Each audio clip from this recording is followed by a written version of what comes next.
Hello and welcome to the Daily Mill for Wednesday the 15th September 2021. Today was match day. Millwall Football Club travelled all the way to Wales to play Swansea City, and the result was a 0-0 draw. Now, I don't know if you saw yesterday's video that I made, but I made the mistake of mentioning that we had scored in every game this season. We hadn't failed to score yet. So, of course, that meant that come this game that we would fail to score. And this is actually also our first clean sheet of the season as well. So I'm just talking about two positives there, because a lot of you are not happy about this game, how we played in it, the team selection, very weird team selection. But anyway, so let's have a look. This isn't news at den.co.uk. This is the match report I'm going to bring you today. Swansea 0, Millwall 0 by Graham Thomas, who I've never heard of him before. Is he a Swansea fan? Bartosz Białkowski produced two magnificent saves to secure Millwall point in a battling display at Swansea. Yes, Białkowski was very good, especially right at the end. I think in injury time, maybe. A one-handed save from a free kick. Wow, blimey, that was very good stuff. Very good. Yeah, Bart kept us in that game. The Lions keeper twice denied the home side with spectacular saves from free kicks as the Lions extended their unbeaten run in all competitions to 4 matches. So this geezer like me is trying to put a positive spin on it. Isn't that good?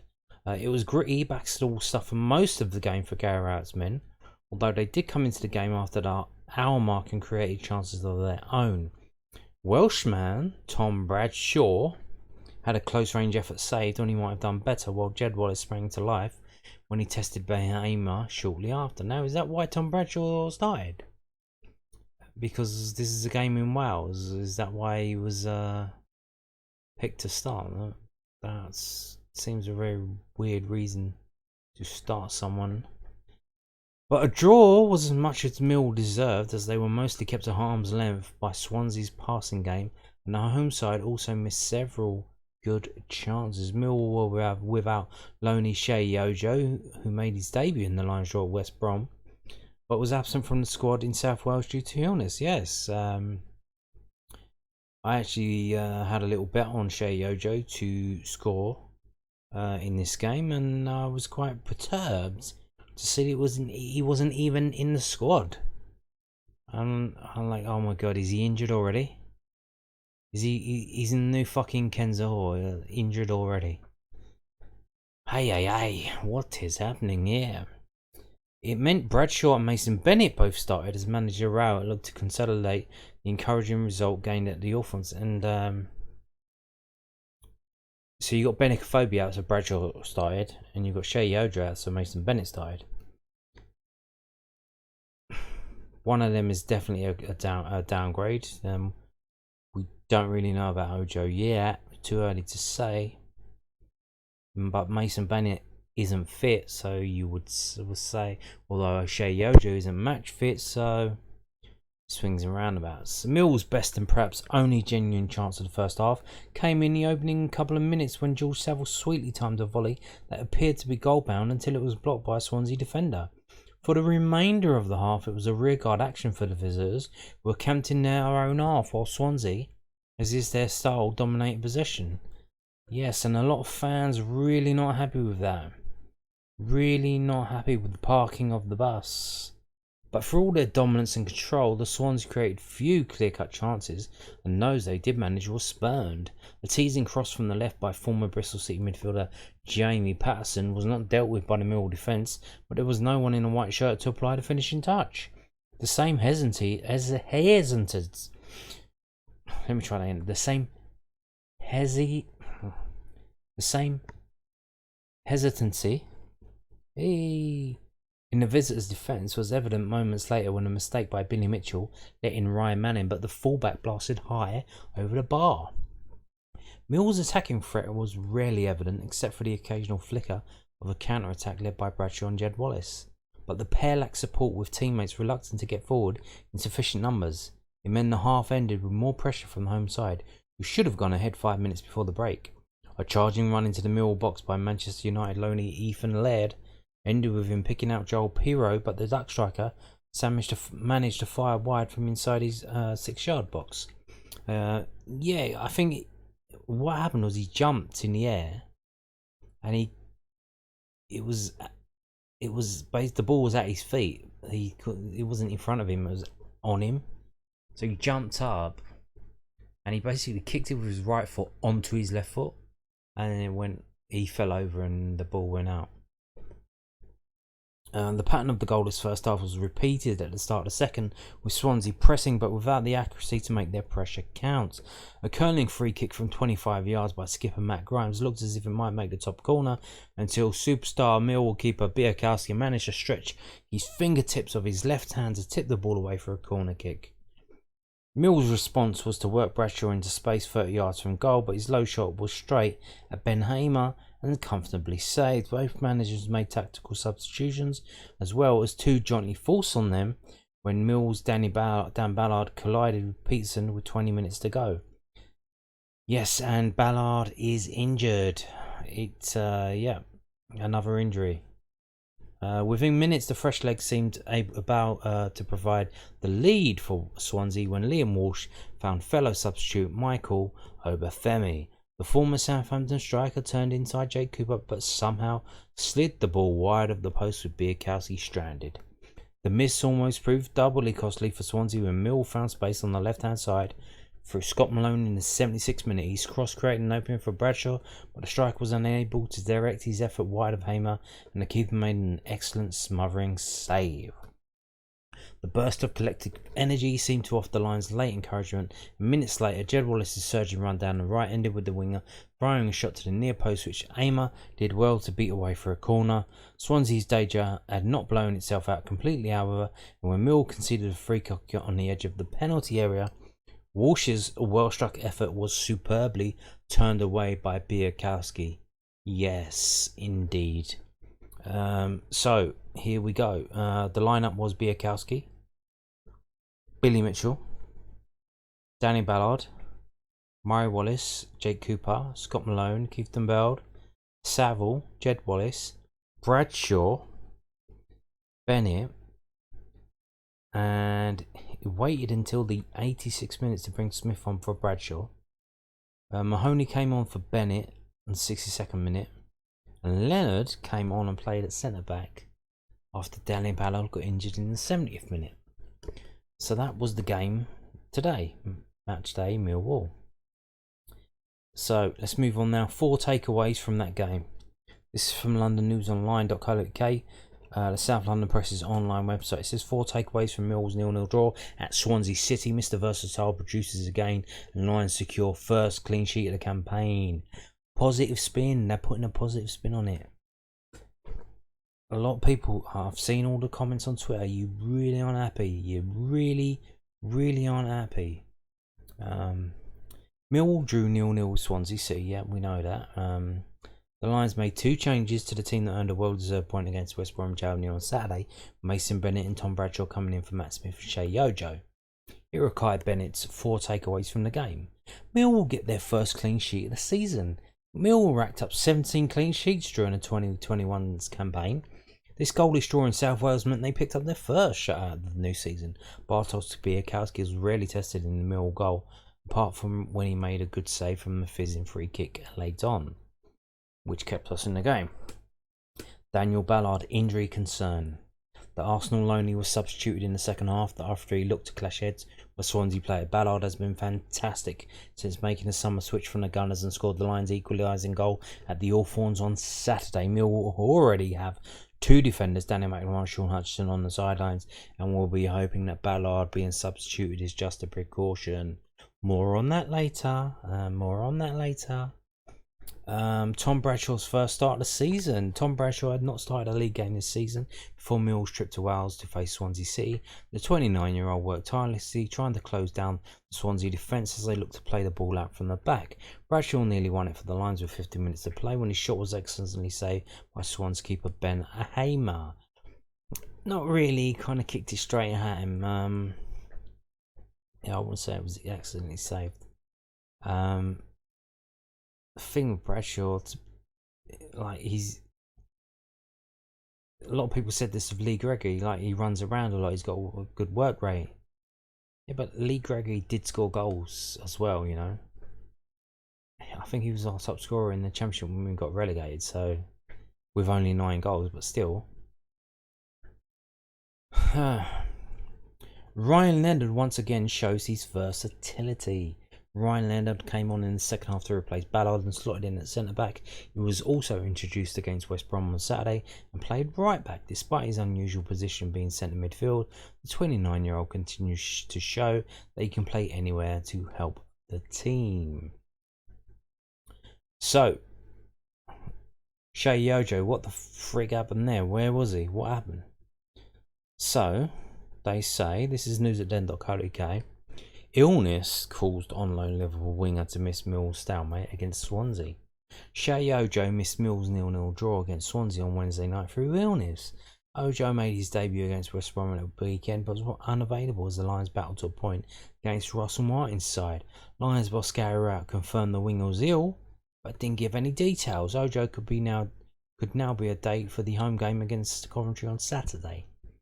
So what happened is, has he got diarrhea? Has he got shits? Has he got a flu-like illness that everyone's talking about?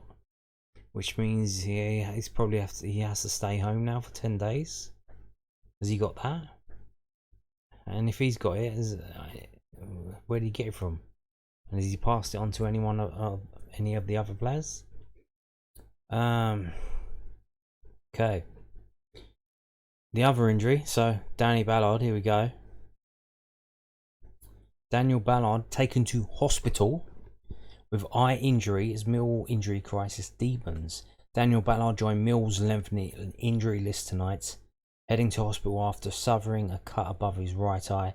And the Lions boss Gary Rowett admitted after the 0-0 draw with Swansea in South Wales that he had never experienced his testing selection headaches in his career before. What's happening here, Gary? Are you some kind of Jonah?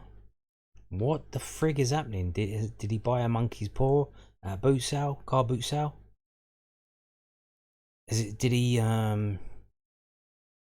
refuse to buy some lucky heather from a gypsy lady? What the fuck is happening? Seriously, this is another 2 injuries today. 2 injuries every week we're getting. This is just it. This is really fucking crazy. Millwall were also deprived the new Liverpool loanee Shay Ojo due to an unspecified illness. Other players ruled out included Sean Hutchinson, Danny McNamara, George Evans and Benik Afobe. Asked about Ballard, Rowett said, "There's a bad cut over his eye. His eye is swollen up. I don't think he could see out of it. There's no concussion or anything. It's just a bad cut. He's gone to hospital to get it looked at. Well, let's they actually fucking sew it up. Just don't just look at it.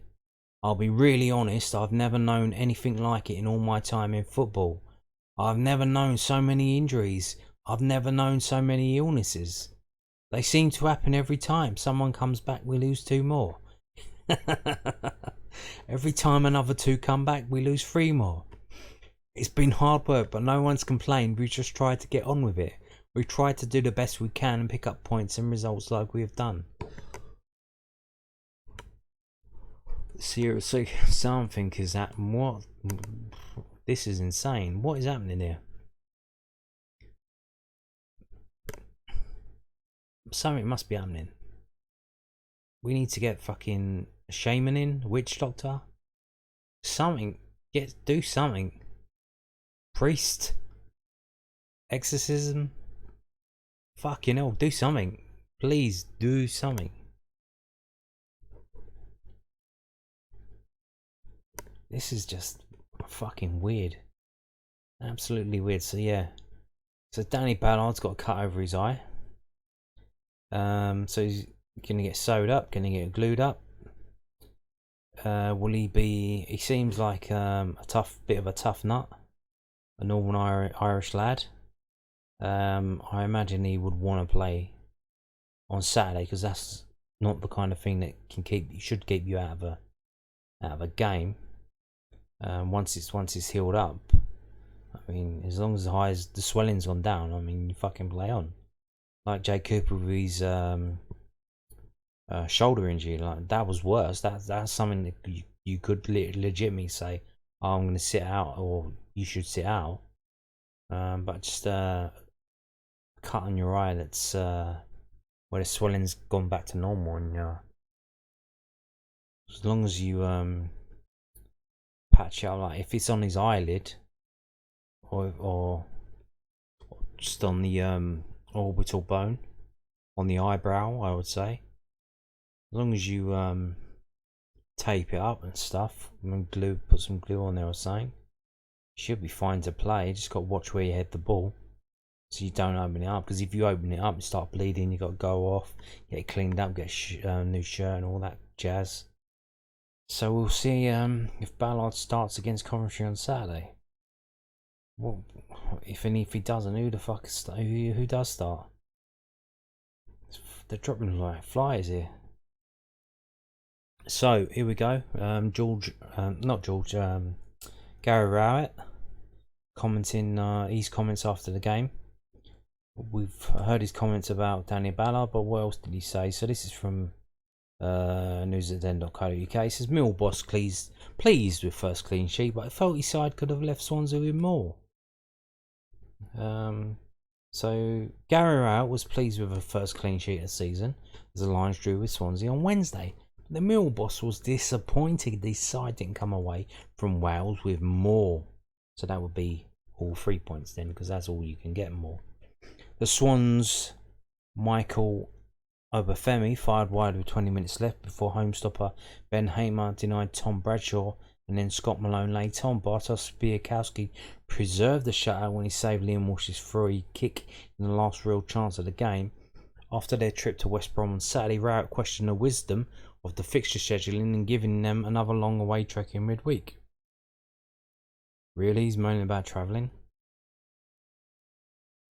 That's what happens. That's what you do. It's not that far. It's in the fucking Midlands, mate. It's not as if we're going up to Yorkshire. It was a tough game for us, Rowett said. Going away to West Brom, long journey, then come down here on a Wednesday night. I feel a little bit sorry for the fans because it's almost an impossible journey on Wednesday night for many of them to make it. Yeah, apparently it was only 262 tickets sold. So, and the game was on Sky Sports Red Button, and it was on iFollow as well. So it seems a little bit silly to do that in terms of fixtures. Swansea moved the ball really well. That's their style of play. Russell's got a brand that he's trying to build here. A couple of times maybe, but other than that, I didn't think they hurt us. With lots of chances, they make it difficult for you to get any real momentum in the game and get out to put any pressure on the ball. First half, I felt we were a little bit too safe. Couldn't quite get that energy into the game, and we struggled to get close. They had one moment, I think it was Matt Grimes in the box, where he just hit his shin and gone wide. It was a half a chance. Other than that, it was 4 shots for them first half, 3 shots for us. But I was a bit disappointed. Second half, I thought we probably just edged it. We were the better side and looked stronger as the game went on. They had one big moment through Obafemi. We had one big moment through Tom Bradshaw. And then we had 4 or 5 other moments when, if we just make the right pass, we've got overloads breaking forward. Yes, Jed Wallace, what's he doing? What's he doing shooting? Probably because he didn't want to pass to Bradshaw, because Bradshaw's not that good. So, might as well take it on yourself if you bet on yourself rather than betting on someone, you know. They ain't all that. If we make the right pass, we score the goal to win the game, which would have been a fabulous away performance. But I was pleased with a lot of it. We've had to make a lot of changes again. Shay Ojo probably would have started tonight and would have been a threat for us on the counter, but he was ill yesterday. It's been difficult, but it was pissing out in rain the other day. Maybe he got a bit of sniffles from going out in the rain. It's been difficult, but it's been 2 positive performances. Both games we could have got more out of them. West Brom and Swansea will be difficult places to go this season. First clean sheet of the season is a positive, but I'm disappointed we didn't score. So, yes, first clean sheet of the season, that is a positive, but the negative, the first time we failed to score in a game this season. So, ipso facto, yin and yang, a positive and a negative today, which cancels itself out, and that's where you get the draw. So, moving on now to, this is from londonnewsonline.co.uk, so they probably just repeat most of what we've already seen. Let me go through it and see. So Rowett said it's been a tough few days with the West Brom journey and then against Swansea, because I don't think the fixtures have been particularly kind to us. We started a little bit leggy, and Swansea are good at what they do. I think they had four. Did they not play at the weekend then, Gary? Did they not have a game as well? Or I imagine they've got a bigger squad than us, and they don't have fucking 12 players injured. So maybe that might be helping them. Swansea are good at what they do. I think they had 4 shots in the first half to our 3. There wasn't a great deal of going on my faction. But what they do is control the possession and make it very difficult for you to jump out. I felt we needed to be a little braver and push our midfielders out. And we played it a little bit safe. The big thing for me was in the first half, whenever we won the ball on our transitions, we didn't use the ball well. In the second half, I felt that we were a better side, and to come away like that and retain the energy and be a bit braver and step up the pitch and press a little higher, we've had some excellent moments. The last 4 games have certainly been far more positive. What we have to do is to start putting performances in our home games and see if we can win them and make the run of games we've had look like a good run of games. We all felt that Blackpool at home, even though they're a good side, they beat Fulham, but after they played us. But they're the sort of games you have to go and win. Yes, and the Blackburn game as Blackburn game as well. When they have 1 shot on goal and they score it, and we end up fucking playing 1-1. Really, mate? Really? To go away to West Brom and Swansea to patch certain areas up in the team and go and get 2 good results in 2 games where I felt we've had moments to win the games. I can't ask for much more effort, a little bit more quality, but I'm been pleased with certainly the last 4 games. Now, so we've got 2 days off now, a Thursday and Friday, then we got a game on Saturday with a beaten up squad, tired squad, half injured squad. And we've got to play a home game against Coventry. Indeed. And then, midweek again, the Cup game, Leicester City. And then a Saturday game against Forest. And then another midweek game against Bristol City. So these games is coming. They're coming on thick and fast. We got midweek games 3 weeks in a row. Swansea, Leicester, Bristol. They're not going anywhere. So you need to figure something out.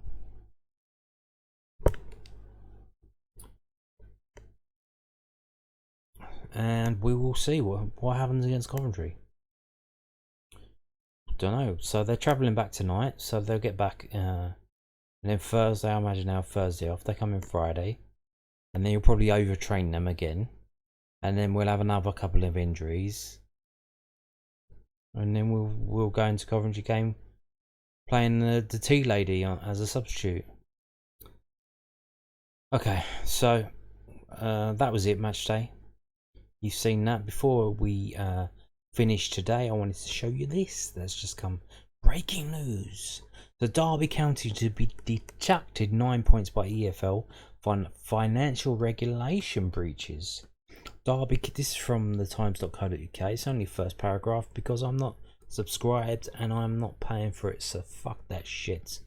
Derby County will be handed an immediate 9-point deduction as an agreed sanction with the EFL for breaches of financial regulations if the club accept further restrictions on spending. The sanction, which will include a further suspended 3-point deduction, would, however, have to include a business plan which would set an additional limits on spending, transfers and losses. Derby were restricted to free transfers and loans during the summer window as part of an embargo and facing an additional 3-point deduction if they fail to pay their players. So 9-point deduction, maybe a 12-point deduction. So here's what they're doing. So what they used to do was they would just hand the fine out, the penalty points out, and the club would quite rightly be really pissed off and would take them to, I believe it's the Court for Arbitration for Sport. Is it CAS? Court for Arbitration in Sport. And that's basically where you go to sue, because it's not a legal matter. It's just like a regulatory body kind of thing. So you can't really go to the law, because it's not, it's like a it's not a legal matter. It's parts of the rules and regulations of the competition. So they have to go to this Court of Arbitration for Sport. Whenever they give points deductions in the past, the clubs would always take them to the thing, and then they would sue them, and it would be a whole thing. It would drag on and on and on. You go into the next season, and then what happens? There's like a time pressure. So it seems what they're doing now is they're trying to negotiate with the teams they want to give points deductions to, and basically, like, oh, we want to give you this amount of points deduction. Do you agree? And then they go, no. Okay, we'll give you this amount of points deduction. Do you agree? Not really. No. Okay, we'll give you this, but you need to do this and this, and so they keep doing the back and forth, it seems, so they don't have to go through the lawyers at CAS, and so they've come to this agreement of 9-point deduction with 3 on suspension, and to follow the financial plan rules that's going to be set out. We don't know what they are, but what does that mean? Why am I telling you this? This is a Millwall website. Why am I telling you this? Well, have a look at this. So Derby are on the same amount of points as us, and if they get the 9-point deduction, they'll be on -2, and that will mean one less club breathing down our necks. And it may very well mean that realistically there's only 2 relegation places that we have to worry about. Yes, I am worried about relegation. It's possible that we could get sucked into it, especially with our injury problems. It seems quite similar to what happened last season, the amount of the injuries we had. And what happened last season was, an unbeknownst to all of us, an injury to Bart Biakowski's hand led to us conceding a lot of goals, and we had a 15 game run without a win, and that was very worrying, and it was not a pleasant moment for Millwall Football Club. And it only came out at the end of the season that Biakowski had broken a finger, and then we went back, and then I went back and like, oh, that coincides with a bad run. Like, really? So, yeah, it could be one of the relegation places has been taken by Derby. It could be that simple, because they're doing quite well. They're 7 points. Well, they're doing as well as us. Same goal difference and same points. So if you put them back to the start like snakes and ladders. They've hit a snake. They've got to make their way all the way back down to the start, or in Monopoly where you go back to reverse back to go. Do not pass wherever. What is it? Do not pass go. You just got to go all the way back to the start, and that's what they're doing. They're back to 7 games in. They're back to less than 0. They're going to be a -2. So let's assume they win the next game. They'll be on 1. They really will be up against it. They really will be. So that could realistically be only 2 relegation places that we have to worry about, which is kind of good. Hopefully, I hope it doesn't get that bad for us. But you got to be a bit realistic and think, the amount of injuries we're getting 2 injuries a week. This is friggin' ridiculous. It really is. We'll get to a point soon we won't even have enough players to put on the bench if we keep getting these injuries mounting up. it's getting desperate now. It really is. So anyway, that is it for today's video. Thank you for watching. Goodbye.